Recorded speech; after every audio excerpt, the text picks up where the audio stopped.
Segala hormat dan puji kami atur persembahkan kepada Bapa yang di surga, di dalam nama Tuhan Yesus Kristus yang ditetapkan oleh Bapa satu-satunya yang mampu menyelamatkan umat manusia. Kami sebagai orang yang sangat beruntung kalau kami bisa memanfaatkan waktu atau kesempatan ini. Kami tidak menyia-nyiakan selagi kami diberi kemampuan, kesehatan, kekuatan. Kami selalu datang kepada Tuhan. Berdoa bagi mereka yang tidak hadir, termasuk adik kami Aan yang pamit pergi ke tempat anaknya di Ambarawa di sana. Kami doakan supaya dia dalam perjalanan pergi maupun pulang dijaga, dilindungi Tuhan hingga selamat. Karena besok pagi kami tugaskan ke Dieng, mohon awal kami tugaskan menyampaikan firman. Engkau pakai dan berikan hikmat supaya jemaat Dieng bisa paham, bisa mengerti firman yang disampaikannya. Tuhan, terima kasih. Firman-Mu akan kami sampaikan. Berkatilah, ungkapkan segala rahasia firman-Mu supaya kami bisa mengerti apa yang menjadi mau dan kehendaknya Tuhan. Seberapa yang hadir, Engkau berkati. Dalam nama Tuhan Yesus Kristus, kami berdoa. Haleluya. Amin.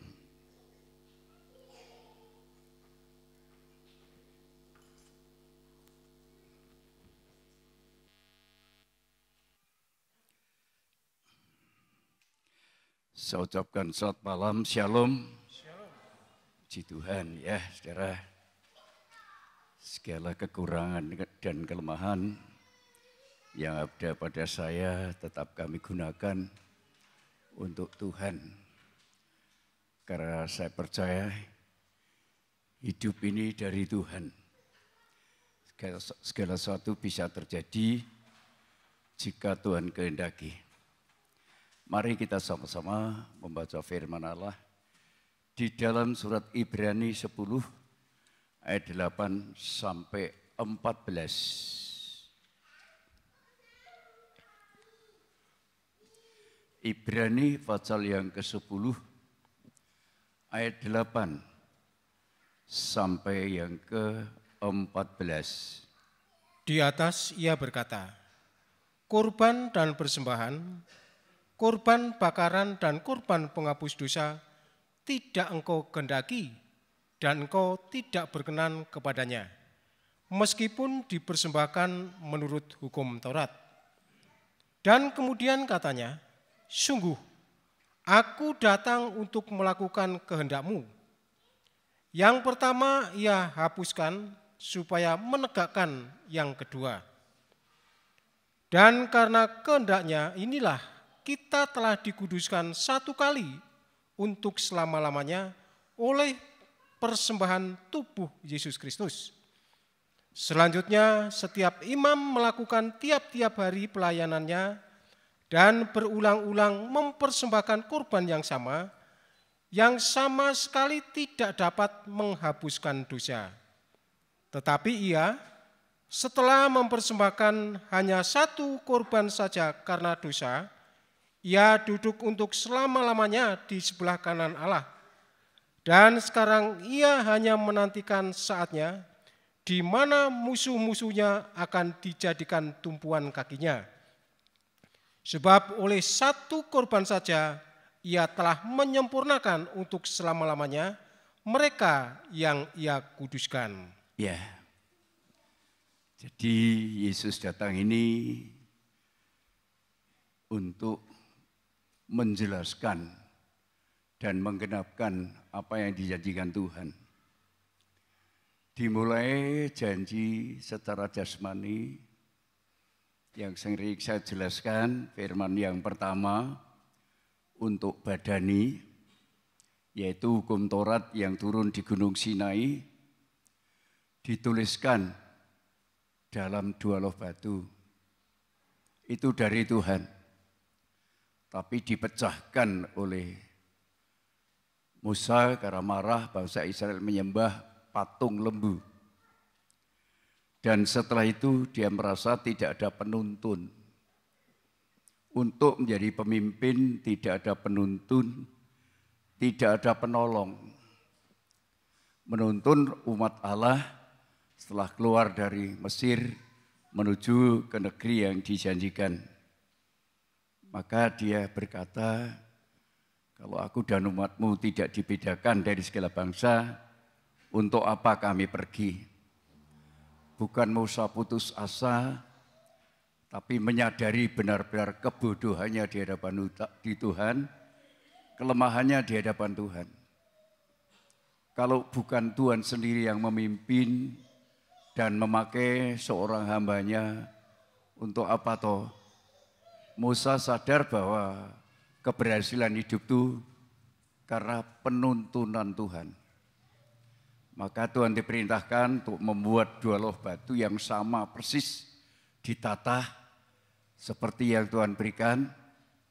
Dan dia supaya naik ke Gunung Horeb kembali. Dan singkat cerita, batu itu ditulis oleh Allah sendiri dan diberikan kepada Musa. Itulah yang disimpan di dalam tabut perjanjian, mendatangkan satu hadirat Allah, yaitu tiang awan, tiang api, menuntun bangsa Israel menuju ke negeri yang dijanjikan. Ya, ini sejarah. Jadi di sini bangsa Israel atau Musa tanpa tuntunan, tanpa pimpinan daripada 2 loh batu hukum itu tidak bisa berbuat apa-apa.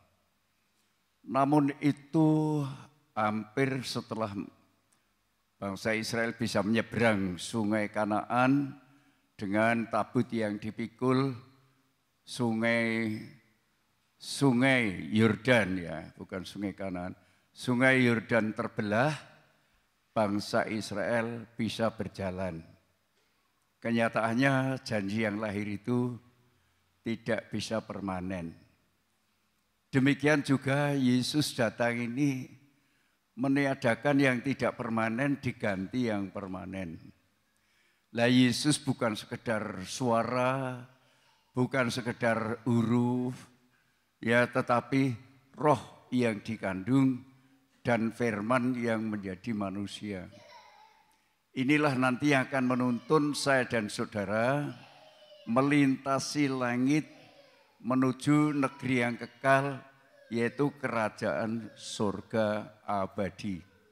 Jadi 2 orang penuntun. Kalau Musa mengharapkan kepada Tuhan, kalau Yesus dengan kekuatan kuasanya sendiri mampu menyeberangi Yordan abadi, yaitu kerajaan kekal selama-lamanya. Dan di sini tugas Yesus mati di atas kayu salib menjadi korban itu untuk menyempurnakan supaya saya dan saudara benar-benar menang dengan maut. Maut itu bukan terjadi pada diri kita saat jasmani, semua manusia mati.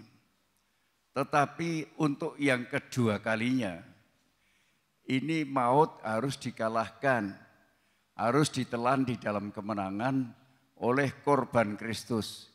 Lainah tujuan Yesus korban, mati menjadi korban, untuk menyempurnakan yang dikuduskan.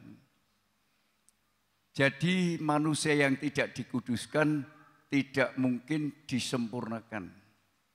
Itulah sebabnya kita perlu belajar, ya, dengan mungkin mengalami penderitaan, mengalami sakit penyakit, mengalami soal ekonomi tertekan dan lain sebagainya, itu pelajaran untuk kita belajar mengerti kehendak Tuhan. Masing-masing berbeda cara Tuhan mendidik kita, ya saudara. Saya dididik sekarang ini karena saya diberkati secara jasmani, supaya tidak berbangga dengan apa yang kami rasakan secara badani. Itu sangat saya perlukan, tapi jangan membanggakan diri. Hingga saya dididik untuk memiliki penyakit, ya, supaya saya menyadari Tidak ada daya, tidak ada kekuatan, tidak ada kemampuan manusia seperti apapun. Badani tetap lemah. Israel sudah masuk negeri yang dijanjikan, tetap lemah. Hingga rumah Allah yang dibangun oleh Salomo rusak kembali. Ya, dirusak, bangsa Israel kembali ditawan oleh Raja Babel, Raja Asyur menjadi tahanan. Kalau bukan karena Tuhan yang mengingat janjinya kepada Daud, bangsa Israel musnah. Tetapi karena Tuhan mengingat janjinya kepada Daud, Daud punya anak Salomo secara badani, ya akhirnya gagal. Tapi Daud punya anak rohani, yaitu Yesus. Itulah yang diperuntukkan bagi saya dan saudara. Kalau saya dan saudara selalu ya hanya mementingkan perkara yang duniawi ini, yang rohani makin merosot, makin melorot. Perkataan kita rohani, semua bisa berkata-kata rohani. Kalau khotbah pasti rohani, saudara. Tetapi apakah kita sudah berperilaku rohani sesuai dengan kehendak Tuhan? Karena kehendak Yesus itu sebelum kita disempurnakan sampai maut itu dikalahkan, harus melewati proses dikuduskan. Beberapa waktu yang lalu saya sampaikan tentang pengudusan itu ada 3 hal. Dikuduskan oleh darahnya, dikuduskan oleh firman-Nya, dikuduskan oleh rohnya. Nah, orang yang dikuduskannya akan disempurnakan. Karena dikatakan, sebab oleh satu korban saja, ia telah menyempurnakan untuk selama-lamanya mereka yang ia kuduskan. Jadi kalau saya dan saudara bertahan dalam karakter daging, ya kepada Tuhan seenaknya, yang tadinya mungkin sudah sedemikian rupa, sekarang seperti apa yang tahu adalah saudara. Tidak bisa dinilai oleh siapa-siapa, tidak bisa. Karena Tuhan melihat hati, tetapi hati itu ada pada manusia fisik. Jadi kalau saudara berkata, Tuhan melihat hati saya, tapi fisik saudara tidak pernah ke gereja, sembrono, yang berkata pola tabernakel, tapi tidak hidup di dalam pola tabernakel, itu ngomong kosong. Itulah sebabnya kita ayo belajar pada firman Allah. Allah itu kudus, saudara. Allah itu kudus. Kita ini anak orang berdosa dan banyak berbuat dosa. Maka dia korban, jadi korban mati di atas kayu salib, hanya 1 kali untuk selama-lamanya. Untuk menyempurnakan mereka yang dikuduskan. Jangan sembronolah. Saya benar-benar belajar kepada Tuhan. Untuk tidak sembrono hidup nih. Semua yang ada dalam dunia ini akan lenyap. Akan hancur sehebat apapun. Anaknya Pak Gubernur Jawa Barat. Anak yang pertama. Hilang hanya di sungai di Swiss. Tidak ketemu, saya dengar sore hari ini sudah beberapa hari dicari tidak ketemu. Pak Ridwan Kamil, ya Pak Ridwan Kamil pasrah, terserah kodrat Allah. Ya saudara, tidak pasrah mau apa? Kita tidak punya daya, saya tidak punya daya saudara. Dokter bilang kemarin, saya tidak boleh terlalu mengeluarkan tenaga dan lain sebagainya. Ya, puji Tuhan. Wong saya sudah tua ya, terima kasih. Saran dokter seperti itu. Enggak, saya juga harus segala sesuatu saya ukur. Ya, maka saya memasukkan Pak Aan untuk pelayanan ke Dieng itu. Jadi kalau tetap patuh taat, 4 orang, Pak Timotius, Pak Handoko, Pak An, saya sendiri. Jadi 1 bulan hanya 1 kali. Ya, jadi maka Winaungsari belum saya buka. Terkecuali nanti sudah Bagaimana maunya Tuhan, saya serahkan kepada Tuhan. Jemaat Winongsari ngalah. Ya, saya kadang-kadang berdoa, Tuhan, ya saya masih sangat muda umur saya, kalau boleh diberi perpanjangan umur. Ya, saya bisa melayani Tuhan, syukur diberi sehat. Bisa melayani Tuhan dengan baik. Tapi kalau tidak, monggo, semua haknya Tuhan. Yang paling penting saya selamat dari maut. Itu yang paling berharga buat saya. Karena saya merasakan segala sesuatunya telah, sebenarnya sakit saya ini kalau saya rasakan tuh, sudah lama ternyata. Cuma dokter baru bilang sekarang, sudah lama. Yang saya terasa cuma batu empedu. Kalau jantung atau prostat itu sudah lama sebenarnya. Cuma sekarang setelah diberitahu, begitu. Sudah lama. Jadi saya bisa menerima, kesembronan dalam hidup saya. Maka sekarang saya kembali kepada asal menjadi orang cuelo.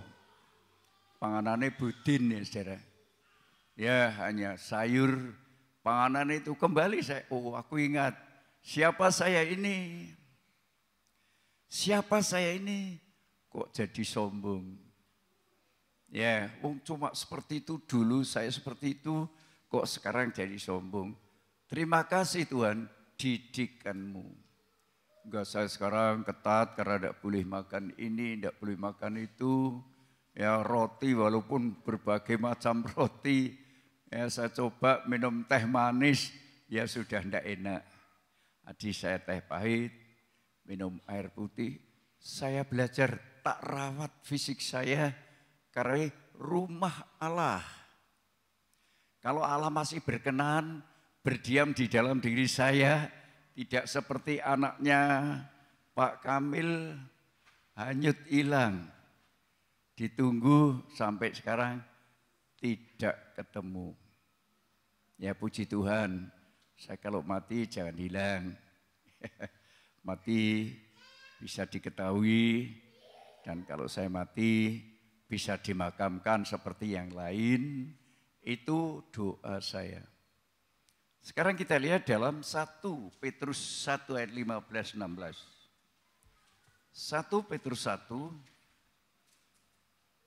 ayat 15 dan ayat 16. Tetapi hendaklah kamu menjadi kudus di dalam seluruh hidupmu, Ya, sama seperti Dia yang kudus, sama seperti Dia yang kudus, yang telah memanggil kamu.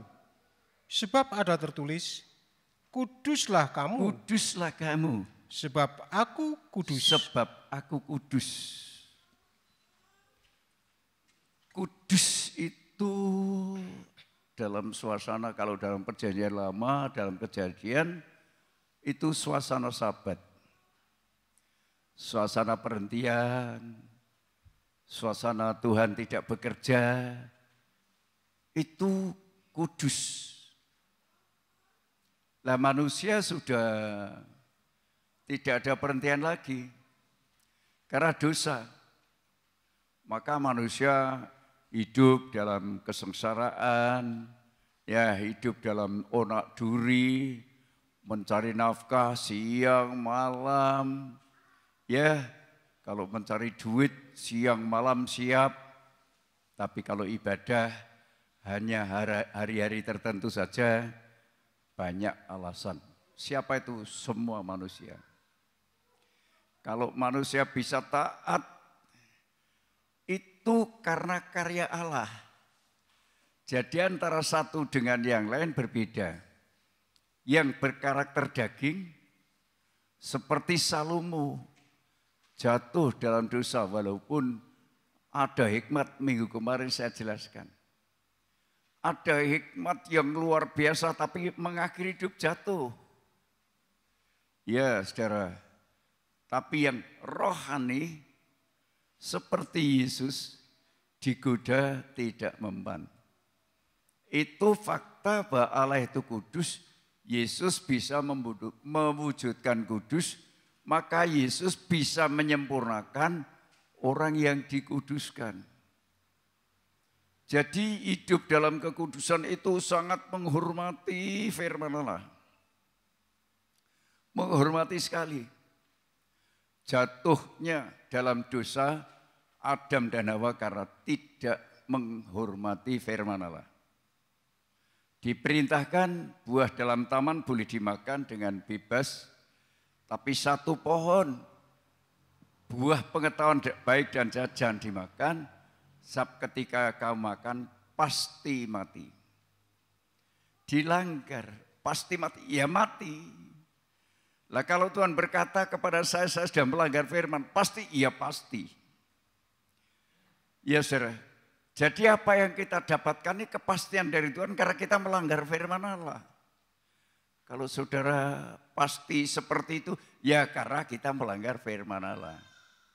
Tapi kalau sudah dipastikan, mungkin diberkati, ya karena ada ketaatan. Kalau tidak ada ketaatan selalu melanggar firman Allah, ya pasti. Apa yang dikatakan firman, pasti. Karena Tuhan sudah menetapkan hari yang kudus itu hanya hari Sabat.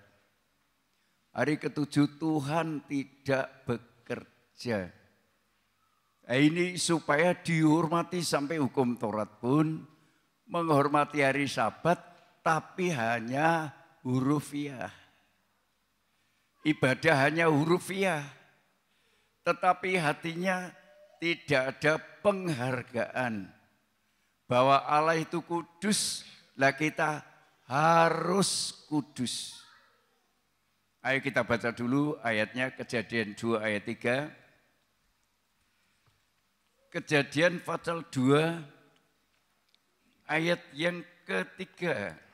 Lalu Allah memberkati hari ketujuh itu. Lalu Allah memberkati hari yang ketujuh itu. Dan menguduskannya. Karena pada hari itulah ia berhenti dari segala pekerjaan penciptaan yang telah dibuatnya itu. Iya, dikatakan lalu Allah memberkati hari ketujuh itu dan menguduskannya. Karena pada hari itulah ia berhenti dari segala pekerjaannya, pekerjaan penciptaan yang telah dibuatnya itu. Hari ketujuh itu hari kudus, hari Sabat. Ya saudara, tapi karena manusia jatuh dalam dosa, manusia dihukum oleh Tuhan, kamu mencari makan dengan susah payah, hingga tidak memperhatikan hari. Atau sebagaimana kita ini karena hanya mengejar perkara dunia, tidak peduli bahwa Tuhan datang ke dalam dunia itu mau menguduskan kita, tidak peduli. Seakan-akan tidak apa-apa, pasti mati. Pasti hidup di tengah onak duri, pasti sudah. Itu manusia, itu sejarah. Itulah sebabnya hari ketujuh, hari yang dikuduskan. Hari Tuhan. Hari ketujuh adalah hari kehidupan yang sangat menghargai Tuhan. Menghormati firman-Nya, menghormati korbannya. Ya saudara, menghormati Roh Kudusnya. Dihormati, bukan kita terus membuat keputusan sendiri. Oh, ora apa-apa, baru ini Tuhan tahu hati saya. Waduh, saudara. Rasanya Tuhan mau diperintah ya saudara. Menjadi ketiplak kita. Seakan-akan apa-apa Tuhan bisa. Lah kalau sudah hanyut di sungai bisa apa? Tidak bisa. Maka di sini setelah manusia jatuh dalam dosa harus mati. Maka semua manusia pasti mati. Maka jangan sembrono dalam hidup. Masih nom, masih ini, masih itu. Saya sungguh terima kasih saudara. Ya. Anakku ke sini 1 bulan sama cucuku sudah mulai baik dengan saya, tapi nanti tanggal berapa setelah tanggal 12 mungkin pulang ya. Ya monggo, enggak apa-apa. Ya, tapi aku belajar banyak dengan kedatangan anakku. Oh ya. Belajar apa? Belajar fakta. Dia tak buang menderita, sangat menderita. Ya, cerita 1 tahun apa 2 tahun dapat jatah ya, makan seperti itu. Kadang dia hanya makan bubur. Itu pelajaran yang baik. Manusia daging maunya itu, wah ya saudara, sudah dicukupi Tuhan masih mau makan buah yang dilarang.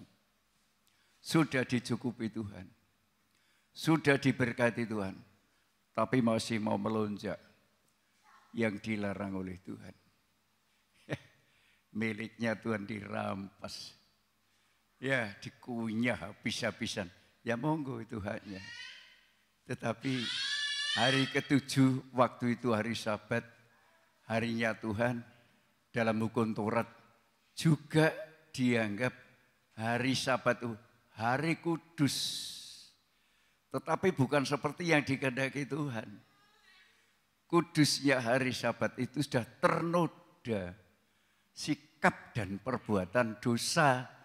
Hanya katanya, kadang-kadang kita datang ke gereja hanya sekedar, tapi tidak menghormati apa yang dimaui Tuhan supaya kita ini kudus, seperti Dia kudus. Allah itu kudus. Dalam hidupmu semua menjadi seperti Tuhan, kudus, supaya nanti disempurnakan. Hingga maut itu tidak berkuasa atas kehidupan kita. Coba saudara ya.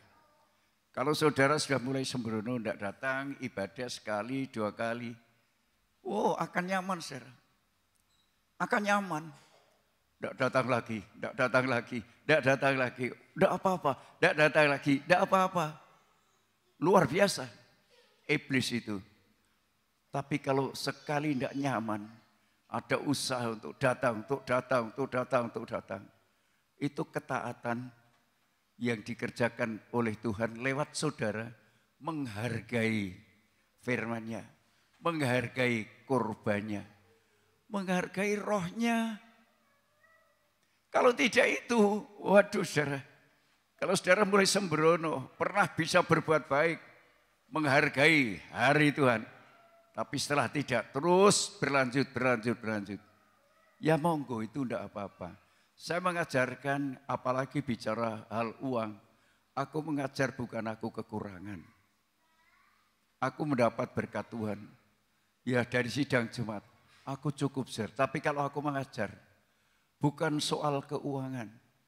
Kaitannya soal kesucian. Soal menghormati hari Sabat. Dari Sabat itu Tuhan yang menciptakan, tapi sudah dirusak oleh manusia, hingga ahli-ahli Taurat pun menghargai Sabat hanya kuantitas. Seakan-akan hari Sabat itu tidak boleh ini, tidak boleh itu, dan lain sebagainya. Tidak boleh menyembuhkan orang sakit dan lain sebagainya. Ya, kelihatannya omongannya baik, tapi hatinya jahat. Contohnya siapa? Kelihatannya, wah omongannya baik, aku enggak tahu, aku ini, aku itu, dan lain sebagainya. Tetapi menjadi pembunuh. Seperti siapa? Seperti Kain. Kain dengan adiknya. Wah ditanya Tuhan mana adik? Aku enggak tahu. Ya, tapi Tuhan tahu saudara. Bahwa Habil dibunuh oleh Kain. Dia sudah diperingatkan. Ayo lawan tuh iblis, dibuka pintu hatimu. Kalau kamu tidak berbuat salahmu, kamu tidak muram. Kamu bisa senyum, bisa baik, ya dengan adik bisa mengampuni kesalahan.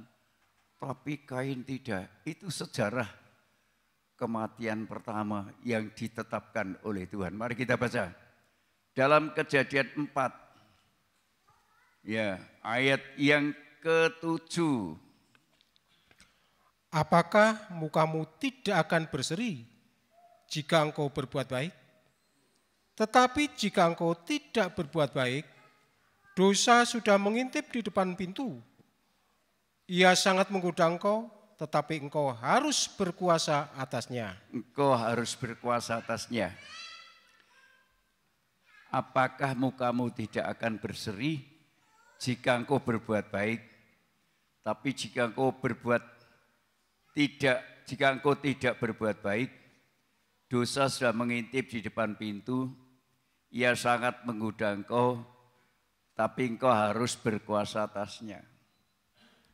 Tapi Kain tidak berkuasa, marah. Habil berkatnya persembahan diterima, kok tidak marah dan membunuh adiknya.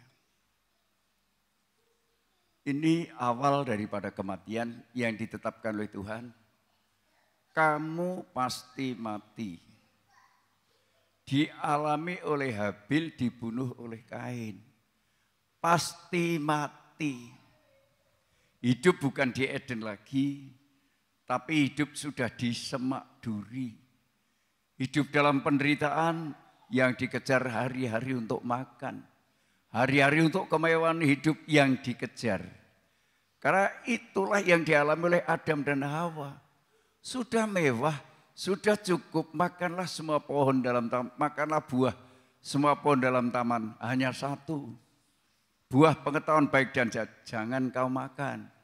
Ketika kau makan, pasti mati. Ini yang saya saudara harus memahami. Di kekudusan sudah tidak ada lagi. Sampai hari Sabat pun dilanggar. Hari Sabat dilanggar. Melanggarnya ahli-ahli Taurat bukan dengan tidak menghormati harinya, tapi tidak menghormati yang menciptakan hari Sabat. Hari Sabat diciptakan untuk memuliakan Allah, bukan untuk memuliakan hari Sabat. Sampai Yesus disalahkan, berbuat baik hari Sabat. Disalahkan, padahal Sabat kudus yang sebenarnya itu ada wujud perbuatan baik. Ada wujud, ada perbuatan baik, ada kejujuran, ada pengutamaan, ada kesungguhan, tidak dalam kesembronoan. Ya saudara, hati-hati kalau saudara sudah mulai terjadi kemerosotan rohani, mulai dalih ini, dalih itu, alasan itu, hati-hati.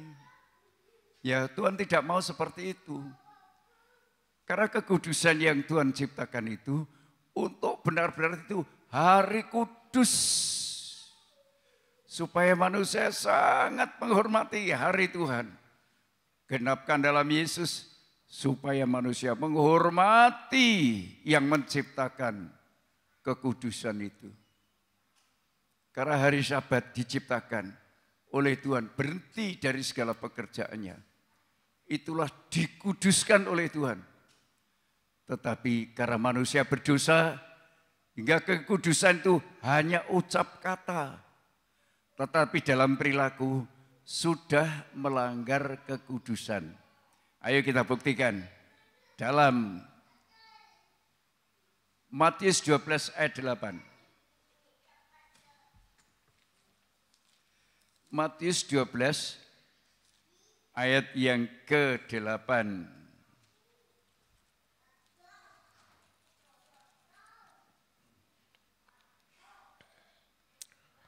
Karena anak manusia adalah Tuhan atas hari Sabat. Karena anak manusia adalah Tuhan hari Sabat. Yesus berbuat baik hari Sabat. Hasil kekudusan itu berbuat baik. Tapi disalahkan. Ya saudara, kalau penampilannya sudah hebat, seakan-akan itu yang terbaik. Bukan itu. Sabat itu adalah berbuat baik. Maka Yesus datang menggenapkan Taurat yang menghormati Sabat, tidak melakukan hidup dalam kekudusan arti Sabat. Hanya hari Sabat itu untuk Tuhan, untuk Tuhan, untuk Tuhan. Kalau ada orang yang melanggar hari Sabat, menyembuhkan orang sakit, berbuat baik kepada orang sakit, menolong orang dan lain sebagainya, dikatakan melanggar hari Sabat. Ini ahli-ahli Taurat, ya, maka walaupun hukum Taurat itu menghargai hari Sabat, tapi cara ibadahnya belum sesuai dengan apa yang menjadi maunya Tuhan. Maka yang pertama ditiadakan, diwujudkan yang kedua. Jadi kalau sudah dalam Yesus itu sudah segalanya. Semua di dalam Dia itu sudah kebenaran itu dalam segalanya, saudara. Kalau saudara sungguh-sungguh dalam Kristus, luar biasa, saudara.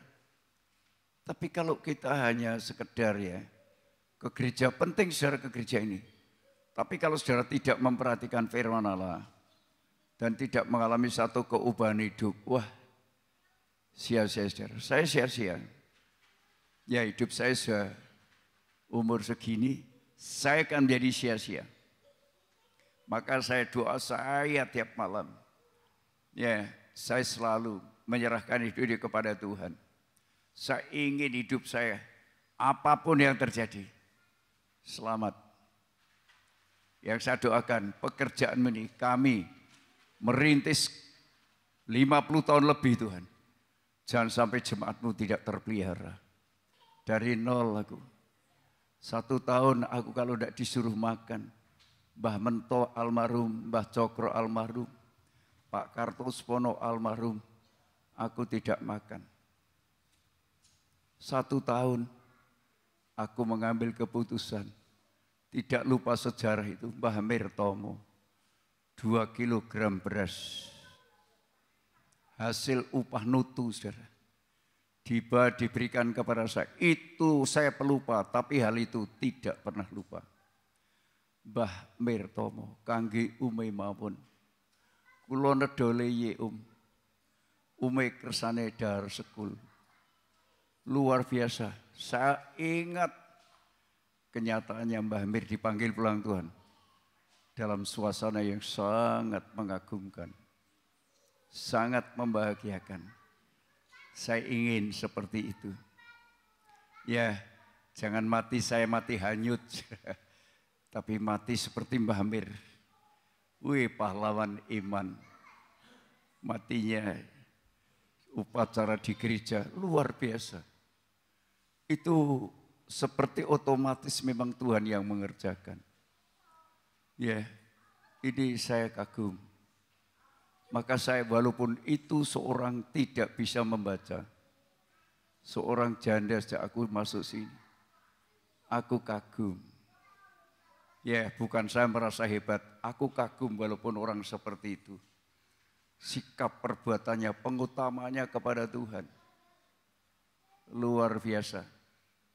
Sangat setia, sangat patuh, sangat taat. Itu saya berguru. Kalau soal Alkitab, wah mungkin aku, ya saudara kayak aku baca soal Alkitab. Tapi apakah aku sudah bisa berbuat baik untuk Tuhan? Karena Tuhan itu, Yesus Allahnya hari Sabat. Jadi apa yang dikerjakan Yesus itu adalah perbuatan baik. Bukan melawan firman Allah. Hari Sabat, Yesus pernah bertanya, kalau misal lembu sapimu jatuh ke jurang, atau kambing dombamu jatuh ke jurang hari Sabat, apakah tidak kamu tolong? Ditolong oleh orang Farisi karena kaitannya harta. Coba saudara, kalau kaitan harta, wah mungkin Tuhan mulai diremehkan. Tapi kalau sudah kaitan Tuhan, kalau bisa mengutamakan pilihan Tuhan. Saudara menjadi orang pilihan Tuhan atau tidak, aku tidak tahu. Saya merasa menjadi orang pilihan Tuhan. Saya sangat mengutamakan Tuhan. Tuhan saya tempatkan yang nomor 1. Ya, saya selalu bergumul. hanya kepada Tuhan. Keselamatan bagiku lebih utama.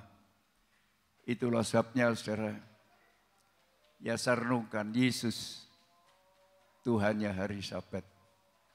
Berarti Yesus menjadi guru saya, menjadi pokok anggur dan saya menjadi caranya. Tidak boleh saya sembrono dengan Yesus. Orang Kristen yang tidak setia, wah bisa beli ini, bisa punya itu dan lain sebagainya. Semua heran, itu menjadi guru mereka malahan. Tapi orang Kristen yang setia, yang taat, mungkin hidupnya menderita. Wah mana buktinya, lah inilah saudara. Nenda hati-hati, Mbah Mir orang tetap melarat. Tapi bagi saya, tokoh iman yang luar biasa. Saya berguru sama Mbah Mir, imannya luar biasa. Ya, kalau itu dapat berkat, dalam keadaan sakit parah dah, Yung anaknya, ada berkat. Jangan lupa perpuluhan dan korban, orang sakit. Apakah orang yang saudara waras ingat itu? Aku tidak tahu. Ya, aku tidak tahu apakah saudara menghargai Yesus, menghormati Yesus. Kalau Yesus menyelamatkan saya, mengorbankan nyawanya. Apa yang kita buat untuk Tuhan? Untuk kemuliaan Tuhan, apakah nyawa kita? Apakah perbuatan baik kita yang Tuhan butuhkan? Perbuatan baik. Perbuatan baik itu wah menentukan saudara. Kalau saudara mengalami hidup dikuduskan, pasti ada fakta perbuatan baik. Kita baca dalam 1 Yohanes pasal 4 ayat 12 sampai 17. Ya, saya maaf kalau buka Alkitab nih wis rada angel saudara.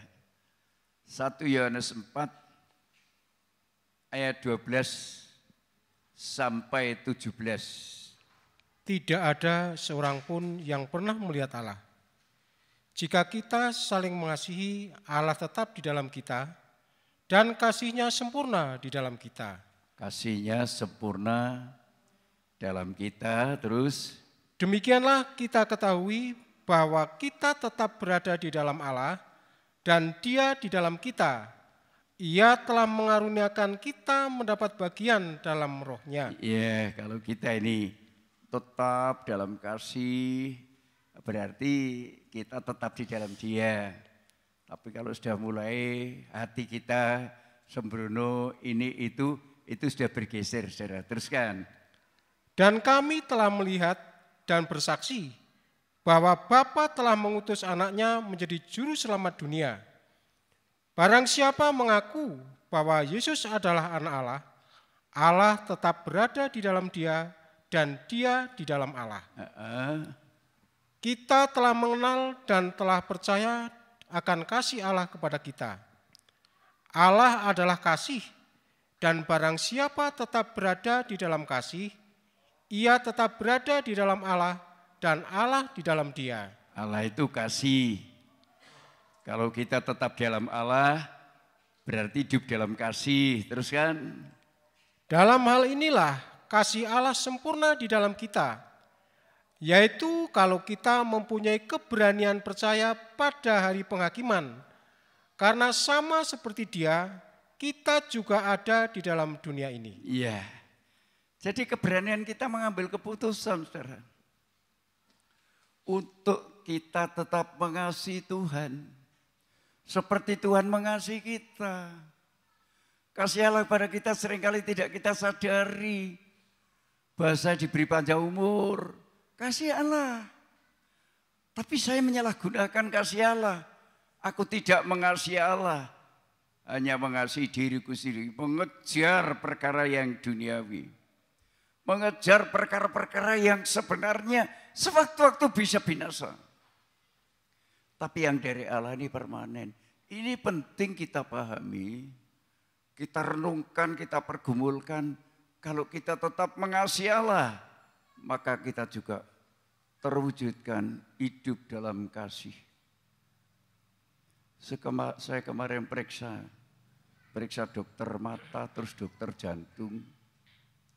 Ya saudara, ketemu dengan orang, aku ngaku orang Kali Putih. Kali Putih itu terkenal. Tidak tahu terkenal apa, tapi Kali Putih terkenal ini itu. Tidak cerita panjang lebar, hanya Kali Putih terkenal. Tentu diperlihatkan dalam perbuatan kasih.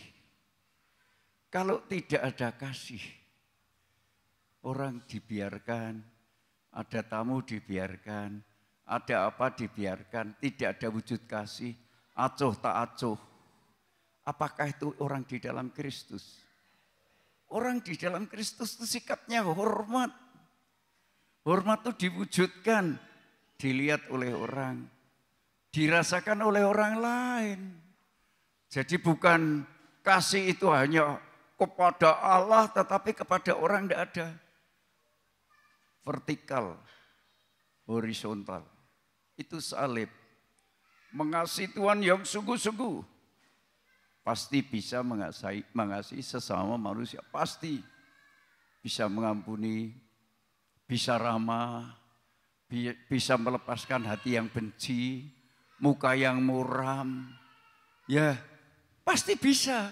Karena apa? Kekuatan Allah turun kepada saya dan saudara.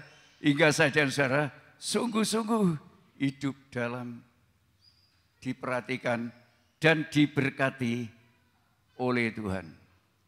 Maafkan saya saudara karena saya baca, saya hampir-hampir tidak bisa mempersiapkan khotbah ini karena mata saya memang baca tulisan sulit sekali. Tapi puji Tuhan ya masih bisa saya usahakan. Ya, memang saya terima kasih Tuhan untuk ngoreksi saya supaya saya tidak sombong. Tapi saya belajar merendahkan diri, hidup menurut kehendaknya. Ya, jadi saya dan saudara ya harus sungguh-sungguh hidup di dalam kasih. Karena tidak ada kasih, tidak ada perbuatan baik, bukti bahwa kita tidak dalam pengampunan. Ya, jadi seakan-akan, wah pokoknya mauku sendiri, kehendakku sendiri, dan lain sebagainya, pokoknya. Tapi kalau kita hidup dalam kasih, itu nyata kepada Tuhan itu sangat mengasihi, sangat mengutamakan. Lihat orang-orang yang tadinya mengutamakan, mulai melorot. Karena pengampunan melorot. Enggak kasih tidak terwujud. Ayo kita baca 1 Korintus 13 ayat 13.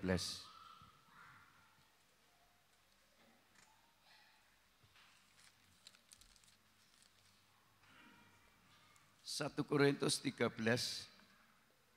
ayat yang ke-13. Demikianlah tinggal ketiga hal itu.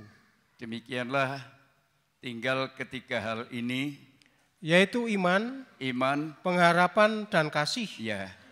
Dan yang paling besar di antaranya ialah kasih. Yang paling besar di antaranya adalah kasih. Kasih itu tanda hidup sudah diampuni. Ya. Saya pernah mendengar di Wonosobo dulu waktu saya jadi pengerja. Oh, senengan pendetane. Wah, anu. Ya saudara, orang itu kaya. Jadi melarat. Almarhum pendeta Ediono juga menceritakan. Dia menuntut katanya. Apa yang dia dituntut kembali. Perpuluhan dituntut, minta dihitung, dikembalikan. Tidak lama hancur. Ya saudara.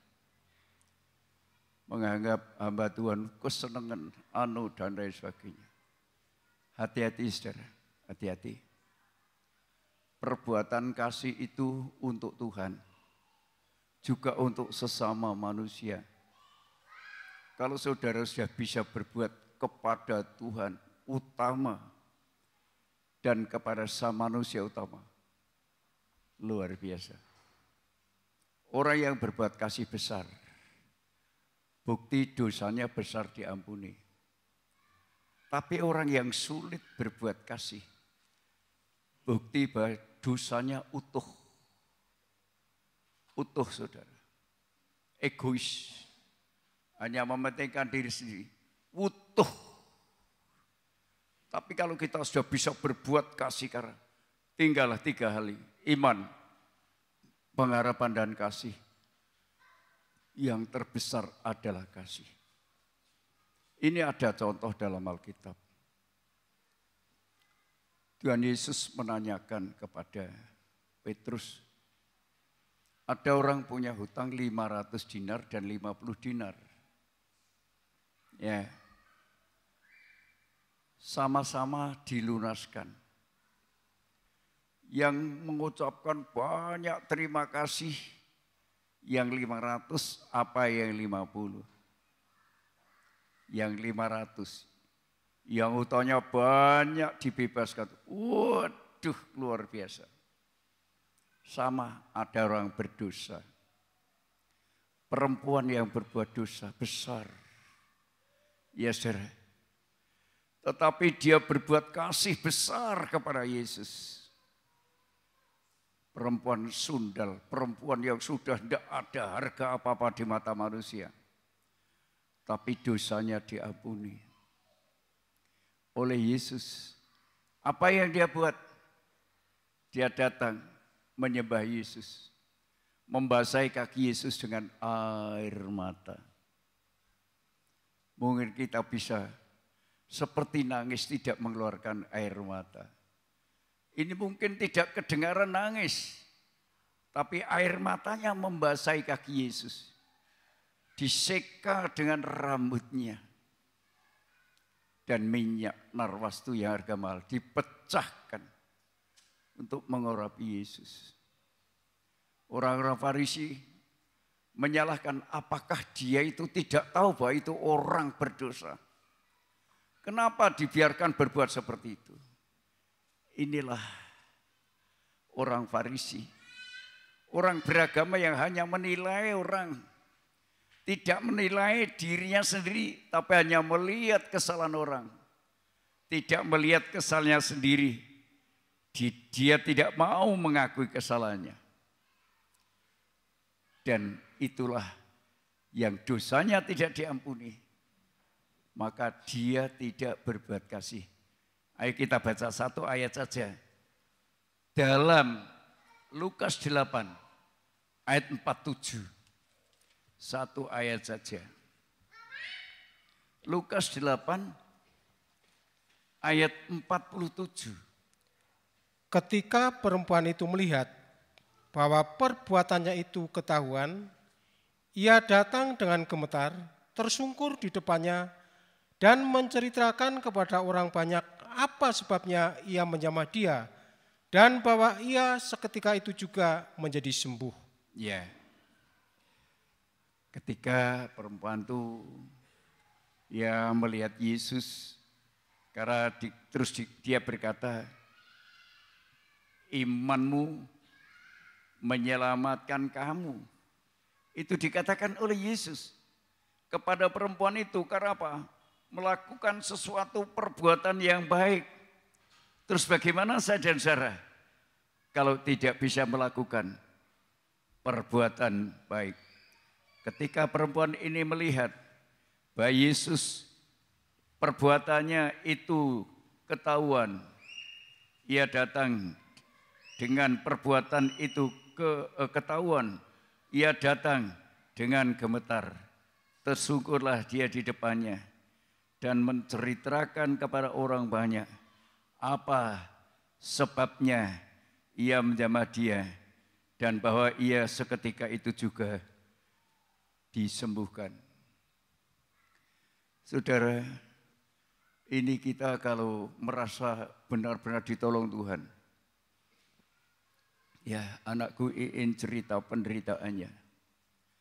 Ketika itu anak-anak Kali Putih sekarang yang di sana memang dulu tak kirim untuk menjadi jemaatnya anak saya. Wah, sarjana-sarjana, saya dengar ceritanya. Anaknya si A sarjana, anaknya si B. Wah, pintar semua, saudara. Pelayan-pelayan itu sarjana semua di sana. Itu anak-anak Kali Putih. Diberkati Tuhan. Ya, saya mendengar kesengsaraannya, ceritanya. Oh, puji Tuhan. Kalau anakku bangkit dari penderitaan sengsara seperti bapaknya. Dulu kayak apa saya? Menderita sengsara. Tapi puji Tuhan. Sekarang aku walaupun ada penyakit membutuhkan uang. Aku tidak terbeban apa-apa. Karena Tuhan sudah adakan, sudah sediakan. Kalau kita kembali kepada Tuhan. Kembali kepada Tuhan artinya menghormati. Kedatangan Tuhan itu mau menyempurnakan saya dan saudara. Bagi yang hidup dikuduskan. Menghormati setiap saat. Setiap sabat itu Yesus Tuhan hari sabat. Setiap ibadah itu menghormati Yesus. Pasti luar biasa. Diberkati Tuhan.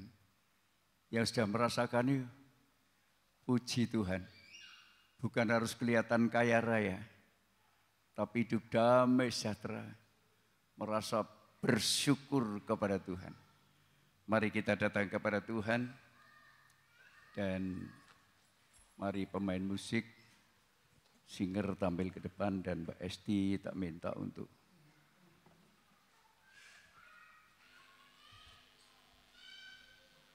pujian yang harus disampaikan.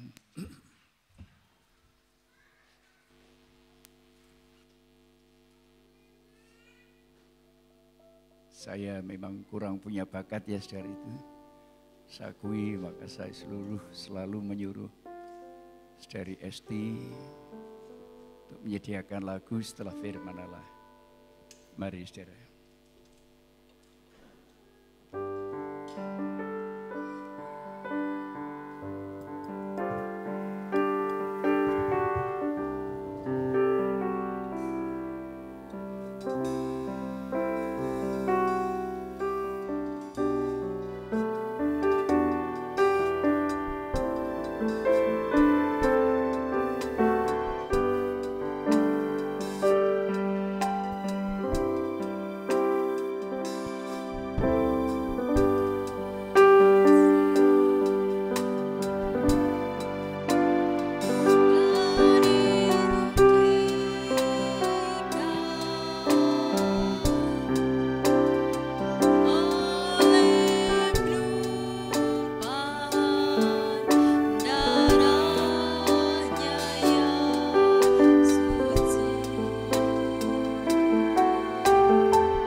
Dosa itu sifatnya mengasihi dunia lebih daripada Tuhan. Itu dosa. Dunia ini tambahan. Jadi banyak puji Tuhan. Kalau sedikit asal cukup mengucapkan syukur. Haleluya.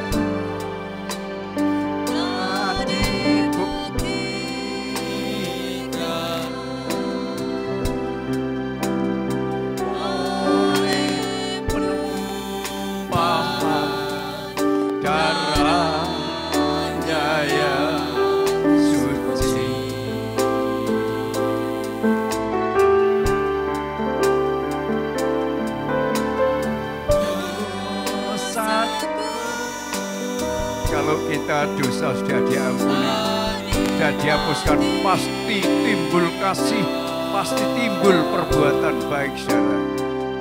Seperti Dia berbuat baik karena tanpa dosa. Haleluya.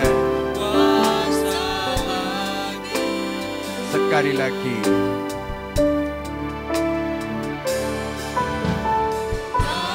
Kita bangkit diri saudara.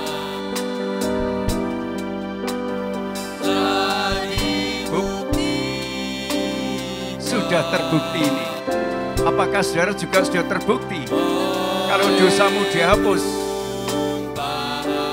terserah saudara, saudara yang tahu.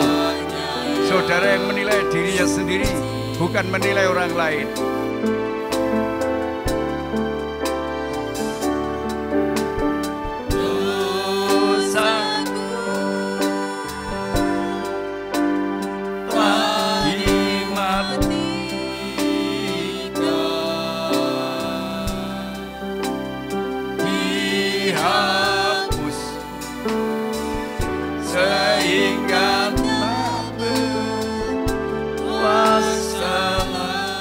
Dosaku.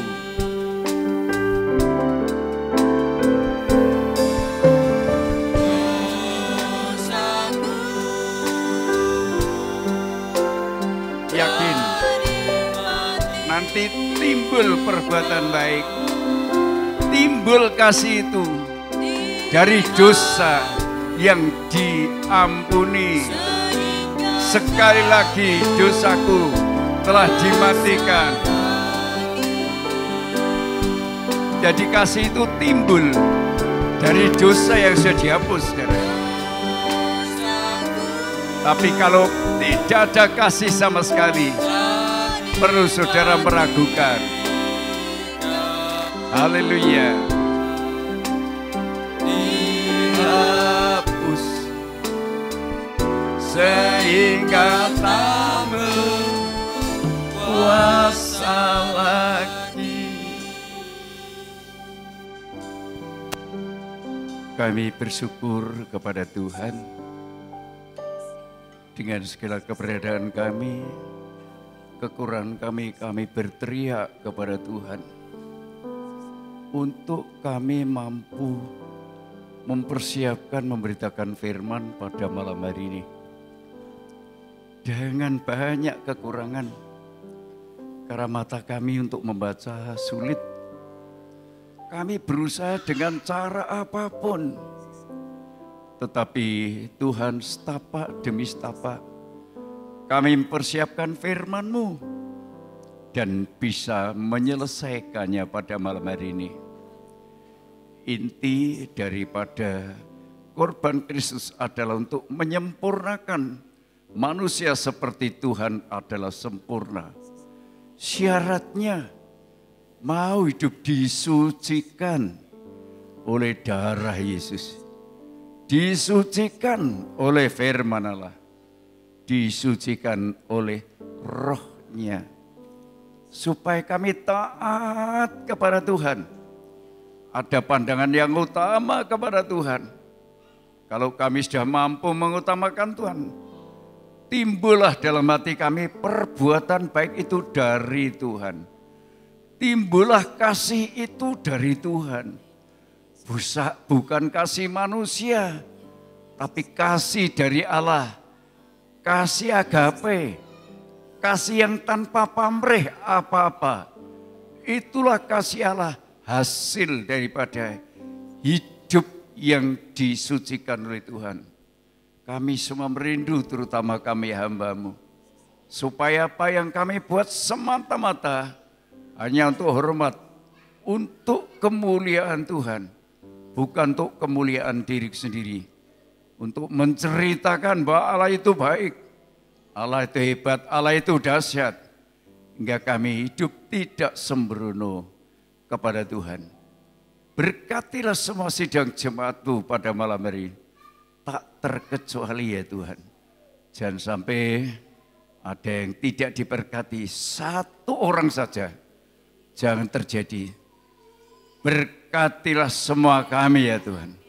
Supaya kami benar-benar hidup dipersiapkan untuk disempurnakan. Hingga hidup menjadi sama seperti Yesus. Kalau Yesus naik ke surga, mati dan naik surga. Kami pun kalau harus mati, kami juga akan naik ke surga. Terima kasih berkat-Mu atas kami malam hari ini. Puji Tuhan, Kau beri kekuatan, kami bisa berkata-kata, karena dinyatakan oleh dokter jantung kami dan penyakit-penyakit yang lain, tapi kami mampu mengabaikan karena Kami mengasihi Tuhan.